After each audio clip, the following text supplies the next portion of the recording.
ay positibo na sa COVID-19. At katulad ng sabi ni Sir Vince, ang mga taong hindi pa natitest for COVID-19 dapat sa isang isolation facility na may sariling kwarto at may sariling banyo. At yun naman pong natest na at nakita na natin na positibo sila, ngunit mild and asymptomatic, maaari naman sa ating quarantine facilities. Sir Vince, ito po bang mga isolation facilities, kailangan po ba ng requirements dyan? Ano po ba ang dapat isaalang-alang ng ating mga kababayan bago sila makadiretso dito sa isolation facilities natin?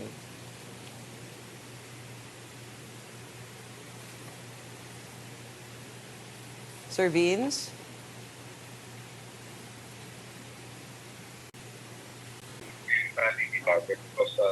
Yusek Rosette, I'm sorry, medyo nawala po kayo, sorry. Yes, sir. Sir, tanong po lang natin kung ano po ba yung mga may requirements po ba ang ating mga kababayan para sila ay ma-admit dito sa isolation facilities natin?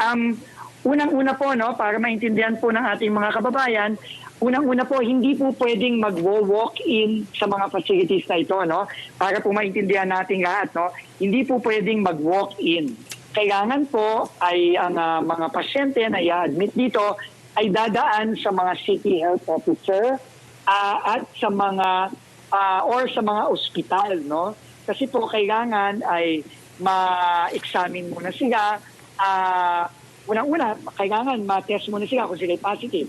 Ikalawa, kailangan ma-examine muna sila dahil po ang tatanggapin lang po dito sa mga facilities na ito ay yung mga mild or asymptomatic. Ang ibig sabihin po nun, yung mga wala masyadong nararamdamang sakit at wala masyadong sintomas.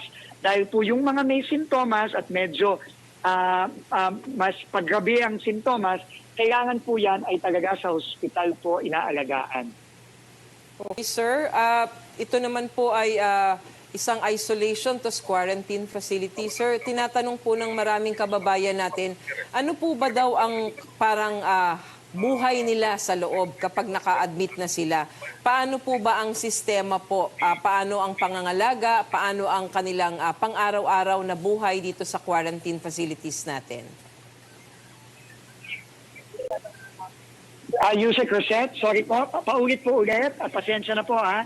Yes, sir. Wala po. Yes, sir. Tinatanong lang ho ng ating mga kababayan kung ano daw po ang ating sistema kapag sila po ay na-admit na sa mga isolation and quarantine facilities. Ano po ba daw ang parang buhay nila sa loob ng mga facilities for 14 po, no, days? Nakakatuwa po, Ma'am Rosette, dahil talagang ano po ng maigi ang mga facilities na ito sa tulong ng pribadong sektor na talagang napakalaki ng tinulong dito.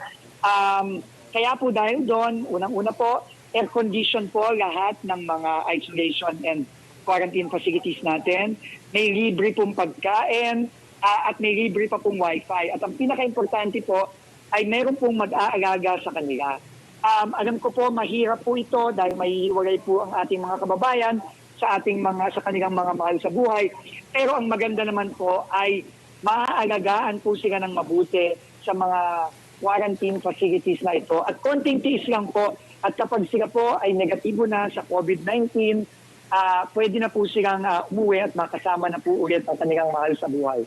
Ayan, no? Ginagawa talaga ng ating pamahalaan na maging komportable ang ating mga kababayan na malalagak dito sa isolation facilities natin.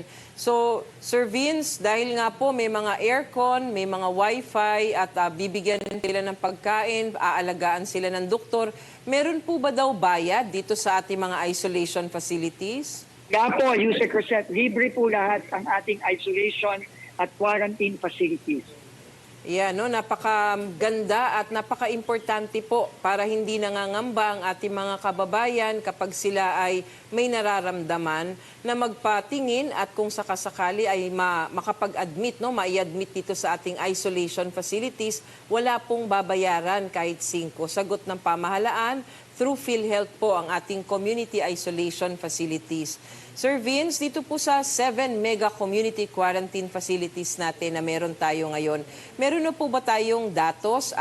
Meron po ba tayong plano na dagdagan pa ho itong mga mega facilities natin? At ano po ba Opo, ma'am. Yes, sir. Sige po. No. Go ahead, Sir Vince. Opo, ma'am. Dadagdagan po natin to dahil nga po, kung tatranslate lang natin sa English, it is better to have these facilities and not need them than to need them and not have them. Ibig sabihin po, mabuti na pong handa tayo para kung dumami po ang mga magkakasakit sa COVID-19, meron po tayong lugar kung saan pwede natin silang alagaan. At ang importante din po siguro na maintindihan ng ating mga kababayan, ang mga facilities na to ay napaka-importante para po yung ating mga ospital po ay hindi masyadong mabigatan sa pagdagsa ng mga pasyente kung dumami po ang mga magpa-positive o may infect ng COVID-19. Para po yung ating mga ospital ay marireserba lang po para sa mga medyo talagang grabe ang kalagayan at talagang kailangan ng alaga sa ospital. Kaya gagawa pa po tayo, no? And in fact, ngayon po, tuloy-tuloy po ang paggawa ng ating DPWH. Sir, meron na po ba tayong current capacity nito at ano po ba ang datos natin ngayon dito sa ating mga facilities na ito?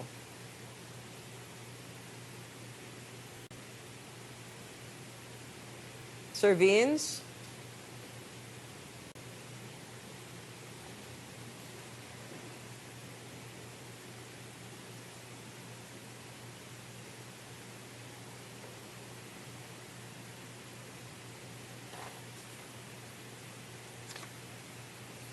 Sir Vince?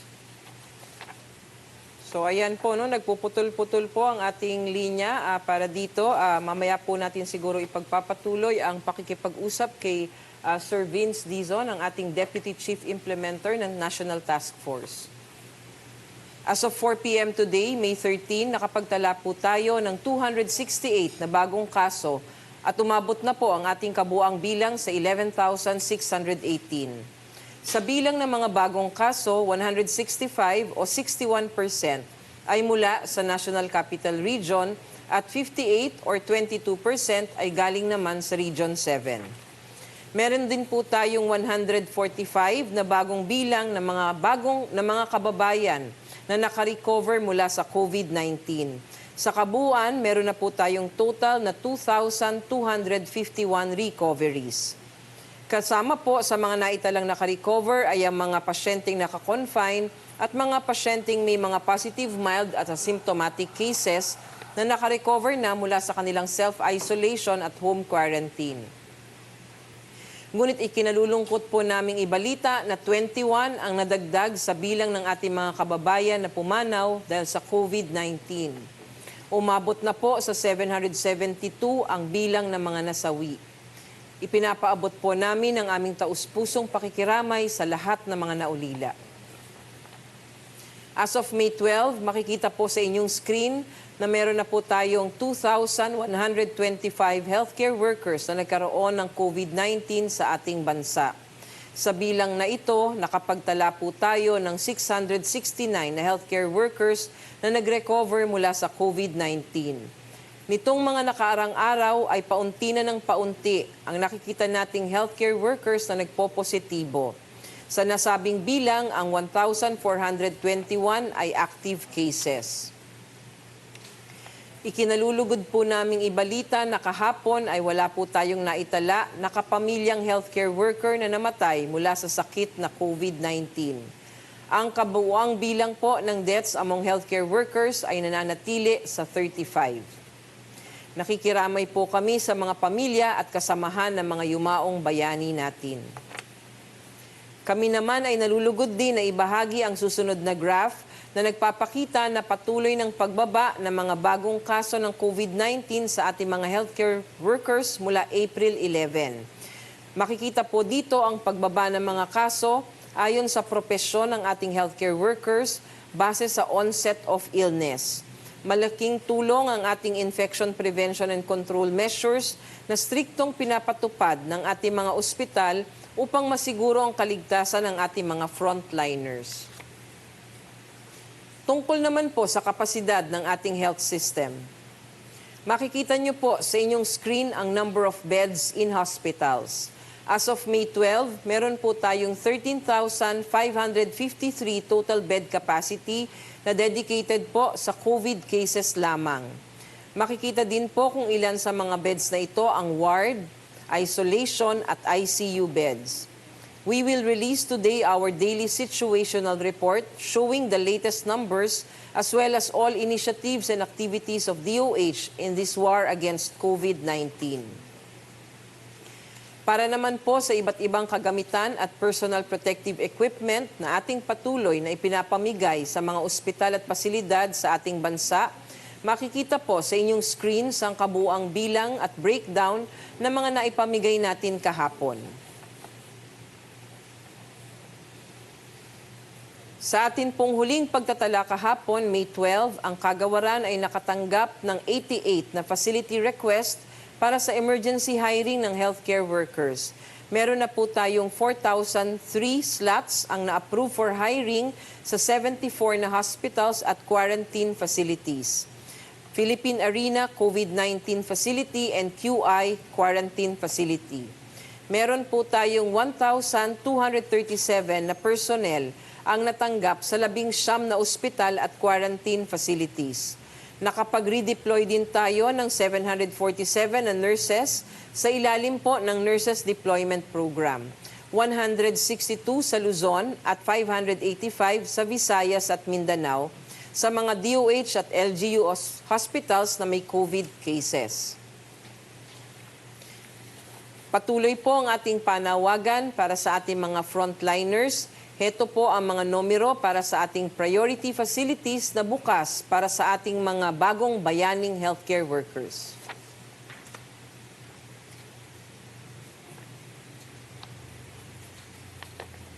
Sa ating testing capacity naman po, kahapon May 12, nakapagsagawa po ang ating mga laboratorio ng 6,594 tests at sa kabuuan nakapagsagawa na ng 188,649 tests.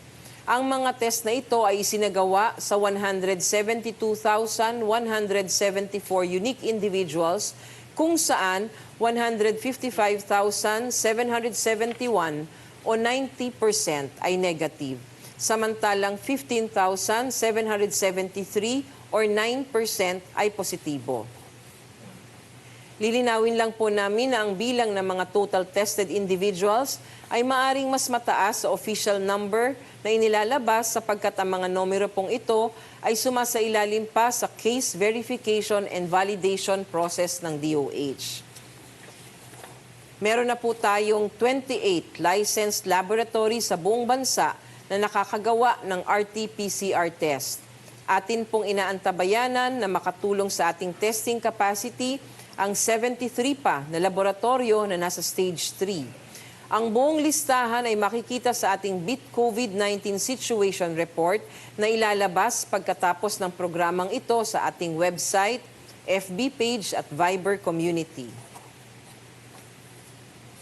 Nagpapasalamat po kami ulit sa UP COVID-19 Pandemic Response Team sa pagpapaalam sa amin ng kanilang komento na nakapaloob sa kanilang Policy Note No. 6 noong May 8, 2020. The DOH has already taken note of the data errors found in the April 24 and 25 data drops. These issues had been resolved as early as April 26, as well as other inconsistencies communicated by private citizens through COVID tracker at doh.gov.ph.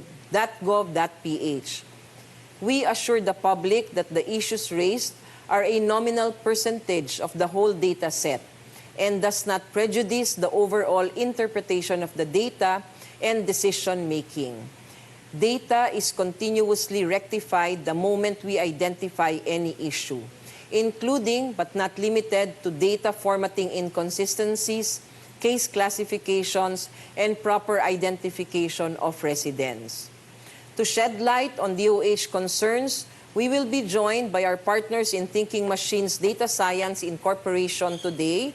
Thinking Machines, the leading data science company in the country, is working closely with DOH and the Department of Science and Technology in delivering quality insights to government agencies and the public to best respond to the pandemic through our COVID-19 tracker and the data drop site.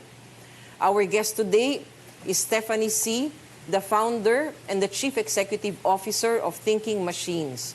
Ms. See is a graduate of Stanford University and has worked with Google, where she built analytics platforms on some of the largest data sets in the world. Siya po ay kinilala ng Forbes Asia 30 Under 30 for Enterprise Technology, Towns Philippines, and Asia 21 Young Leaders. Hindi na po tayo magpapaligoy-ligoy pa. Ms. C, can you kindly explain to us how we collate and present the COVID-19 data we provide to the public? Hello. Yes, Steph. Good afternoon, Steph. Good afternoon. Thank you Good for afternoon, accommodating our request. Yes. Steph, I will go straight to the question. Can you please explain to us how we collate and present the COVID-19 data we provide to the public? Yes, ma'am. So when we're talking about our health data sets, everything starts at the hospital. Hospital admins every day fill out a case investigation form for every single patient. This data is then input into the Department of Health data systems. Now, the Department of Health will manually go through every case, correcting mistakes as they see them, and calling hospitals to follow up and verify. And sometimes they have to follow up and verify multiple times. Every afternoon, what we do as Thinking Machines is we share the public data sets as is for that day. Now, when the Department of Health identifies and corrects mistakes between 4 p.m. of one day and 4 p.m. on the next day, we update the publicly shared data sets for the next day. We do not update the previous day's data because we believe in transparency and maintaining what is in the public record, as was true of that day. But we do have it in the technical notes that the most reliable data is the data shared for that day. Now, the University of the Philippines team noticed corrections and identified hundreds of changes out of hundreds of thousands of data points between 2 days. These form less than 1% of the data points shared that day, and these were mostly honest mistakes made by frontliners, by health officials, by analysts. I do want to say that there is no such thing as a 100% correct data set in the real world. And in this case, our objective is to provide timely and useful data sets for policymaking. A 99% reliable and consistent data set is a useful data set for the policies and decisions that we have been making. In terms of improvements moving forward, there's a number that are in process. So starting with today's data drop, we have written code to share which fields, exactly which data points have been corrected between one day and the next day, so that public analysts can see and have more transparency into what corrections the Department of Health has made. We are also working with the COVID Kaya group to improve our streamlining of these case investigation files. This is still a very manual process that we are building technology for as we are existing through this pandemic. Thank you very much, Steph, for explaining the process to our listeners so that they may be able to understand how we get data, what are the different sources of our data, what are the different levels of information and source of data that we get it from, and how much time we have each day to churn out all of this data and put it into our tracker. So, Steph, for today, we received a lot of calls coming from our media partners, and I hope you don't mind that we are going to have you answer some of these questions. Steph? Of course. Yes, ma'am. So the first one is coming from Christine Sabilio from ABS-CBN Online. She's asking, is it true na less than 1% lang ang ating errors? Can you give a detailed explanation of the process and where the mistakes are usually made? Steph? Yes. So to answer her question, there are less than 1%. It is true that less than 1% of the records every day are changing. And we have looked at not just the April 24, 25 numbers, but all of the records throughout the last month of data sharing, and can confirm that less than 1% of them for any day changed. Starting today onwards, we will be sharing very detailed daily change logs. And I hope that that will also verify the very small levels of inconsistencies in this data set. For the process elements, I hope I have explained how the process is currently still quite manual, but we are working really to digitize this because that will minimize the need to do validation, like constant, nonstop validation on this, and to help us hit our daily reporting targets. Thank you for that, Steph. Now, from Gerard Naval from Malaya, is the less than 1% error referring only to the errors pointed by UP or all the errors pointed by UP and private citizens? Yes, so the less than 1% in the data inconsistencies refers to the errors that the UP team has caught, plus all the data points that the that private citizens have caught, and our own analyses of the data sets, which I hope is more inclusive of all of that in total. So we're saying, Steph, that from the UP side of the findings of UP plus the findings or the observations of our private citizens, this only sums up to just 1% or less than 1% error. Is that right? Yes, it is less than 1% inconsistencies in the data for any given day in the data set. Thank you, Steph. From Bons Magsambol, from Rappler, Secretary Duque earlier said that the inconsistencies that the UP team found was less than 1% of the overall data and does not affect the interpretation as a whole. But still, these inconsistencies are accuracy issues. In this time of pandemic, accuracy of data is equally critical. Can the DOH explain why these issues are happening? And moving forward, how can we prevent this problem? Steph? Yes. In my team's experience, we have built many of these data systems for the private sector. And in every one of those cases, it really takes months to build and test a data system properly. Here with the Department of Health, we've been building it in real time. Like we've been building it and sharing data on it since day one. So the level of difficulty, the level of challenge is really, really high here. What we are doing to continue to improve that reliability of that data set, right now it's maybe 99% reliable and consistent. I would really like it to get to 99.9% reliable and consistent. The ways that we are doing that include one, COVID Kaya. That is something that I'm very hopeful about because taking the manual handwritten case investigation forms, digitizing them, and centralizing them in a Department of Health system is going to go very far in creating reliable dashboards and data sets for all of us to use. Number two, continuing to be very transparent with the Department of Health, our partners here, to share which corrections we are making every single day. We hope will build public trust in this data set as they see that the reliability and consistency of this data set improves every single day.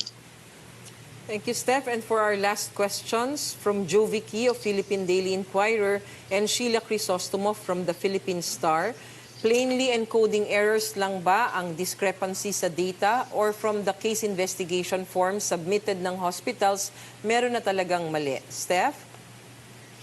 Yes. So it is a mix. It is a mix of factors. This is why there are checkpoints across the frontliners and with the DOH team, with the Thinking Machines data team, and also with public accountability. At every point, all of these stakeholders can check and figure out, is this an encoding issue? Sometimes it's an encoding issue. Sometimes it's a process issue. Sometimes a form was filled out incorrectly or tagged the wrong person. And our goal here is to create a data system that can account for these errors, correct these errors, and have the corrected data sets reflected so that policymakers can make good decisions. Thank you, Steph. Ang pagkolekta ng live data ay talaga pong very challenging. So we are constantly rectifying any issue the moment we identify it.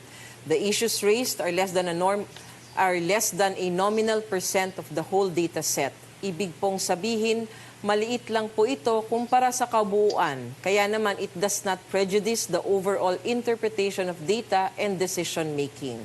Para po mas maging malinaw, hindi po nating sinasabing perpekto ang data ng DOH. Ang sinasabi po namin ay dahil nominal percent lamang po ang tinatawag nilang errors, hindi po ito dahilan para mawalan ng integridad ang ating data at maging hindi kapani-paniwala. Sa kabila po ng lahat ng ito, confident po kami sa kagawaran ng kalusugan na ang ating data ay reliable na basihan ng aming mga nagiging desisyon. Ang ating pong mga data ay kinalap at prinoseso sa tulong ng ating mga expert partners. The DOH remains to be committed to transparency and we welcome feedback from the expert community. Patuloy po nating pagsisikapan na makapagbigay pa ng iba pang detalye on the specific rows that we have changed the previous days. Hindi po talaga madali bumuo ng high-quality data system. It normally takes months of effort, hindi lang basta overnight. Ngunit kinakailangan nating i-improve at i-scale up ang ating sistema ng real time upang matugunan natin ang ating pangangailangan habang may pandemya. Kaya't inilulunsad po ng kagawaran ang COVID Kaya, isang bagong digital surveillance system na tutulong sa atin sa pagmamonitor ng kaso ng COVID-19 sa bansa. Ito po ay nabuo sa tulong ng WHO. Gamit po ang sistemang ito, magiging automated ang ilang proseso sa pagkalap ng data, kaya mababawasan ang ating encoding errors. Ms. Steph, maaari niyo po bang ibahagi sa ating mga nanonood at nakikinig kung ano itong COVID Kaya at kung ano ang maitutulong nito sa ating pagproseso at pag-i-interpret ng mga datos? Ms. Steph? Yes, ma'am. The COVID Kaya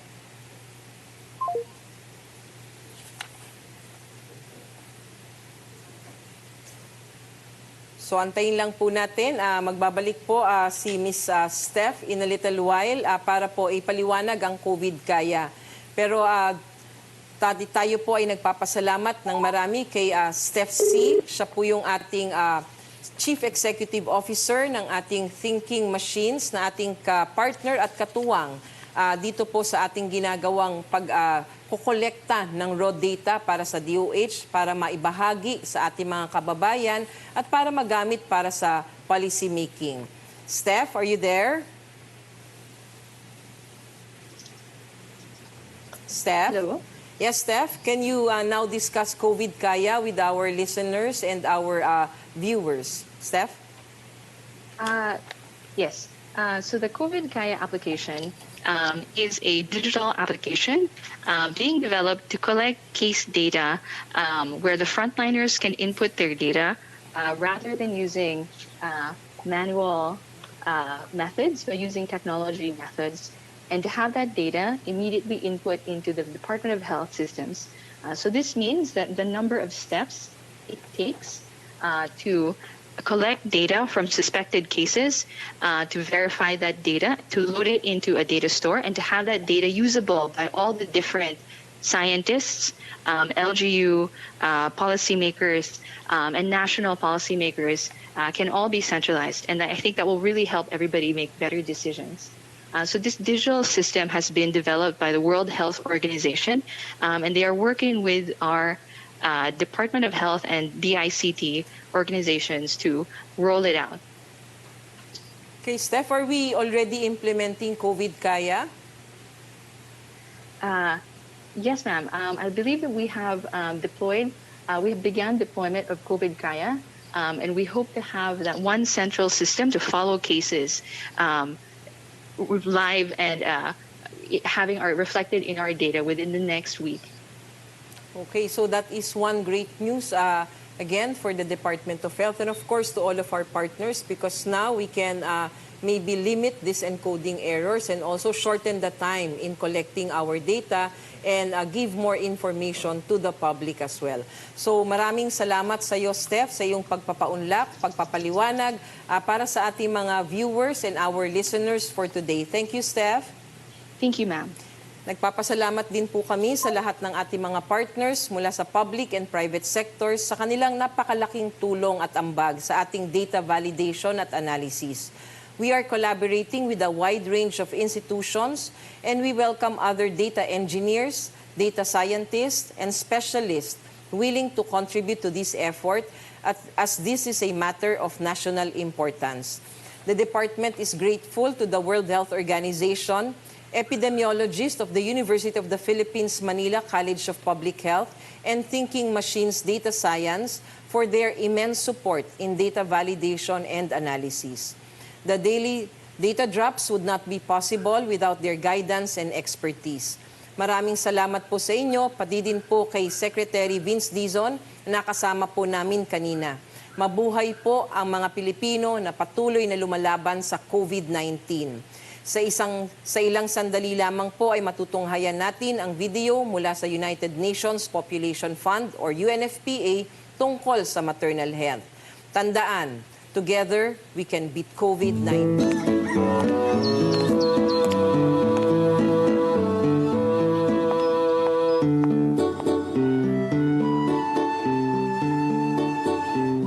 Ito ang aking bahay kasama si nanay. Parang balon, no? Lumulobo.